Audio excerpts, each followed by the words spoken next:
as it says on the tin really, resignation, notice given, notice worked, easy. There are obviously some aspects where that can take a twist and a turn. For example, if you've got somebody who says, yeah, my notice period is 4 weeks, but I want to give 1 because my next job they want me to start in a week and I don't, what am I supposed to do? Well, actually, they are contractually bound by their terms, within their terms and conditions, such as working their notice period, whatever that may be. But I guess that's where you as an organisation have to allow an element of discretion. So there is no, obviously legally and on paper, your terms and conditions will overrule, but from a person-to-person aspect, there is sort of an expectation that you would, as an employer, negotiate.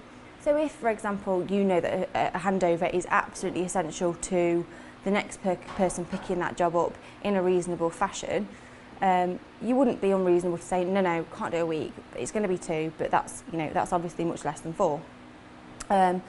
So there is a notion that you would have that negotiation and kind of try and maintain that positive relationship with your employee.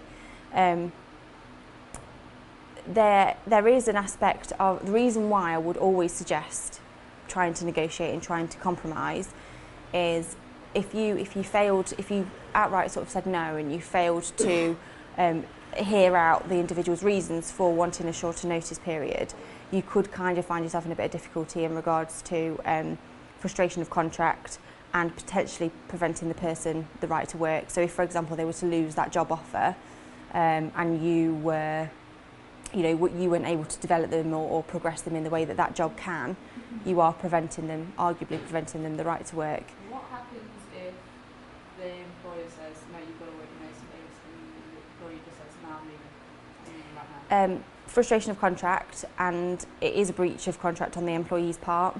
Whether the employer would look to take action on that.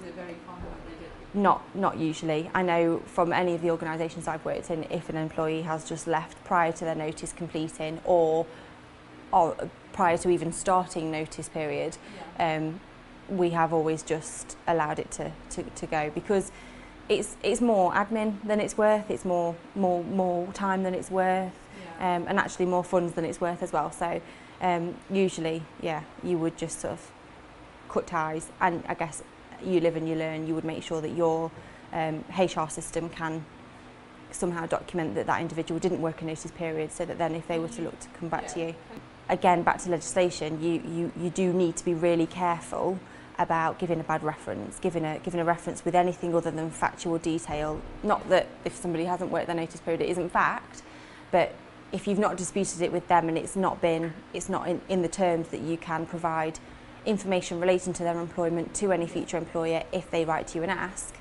I'd always suggest just giving a factual start date, end date, this is the job title, the last job title held, this is who they reported to, and then end it there. Do you have to include any sick pay and stuff like Again, you could be disclosing confidential information, so again, you could be, it depends if that person's sickness has related to a protected characteristic. Again, we'll come on to protected characteristics in a bit, but if it relates to a protected characteristic that they aren't willing to disclose to their next employer, which there are some things they can, you could be disclosing confidential information without prior permission. So it's always really important to really think through if you're going to give anything other than a very factual reference.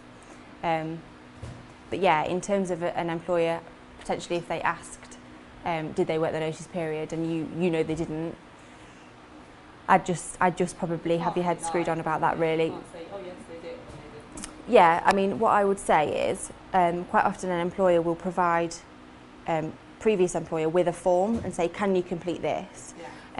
Now, best practice would always be that as a company, you hold your own reference providing form, and you complete that one only, and that's the only one that you issue to any prospective employer for any employee. Or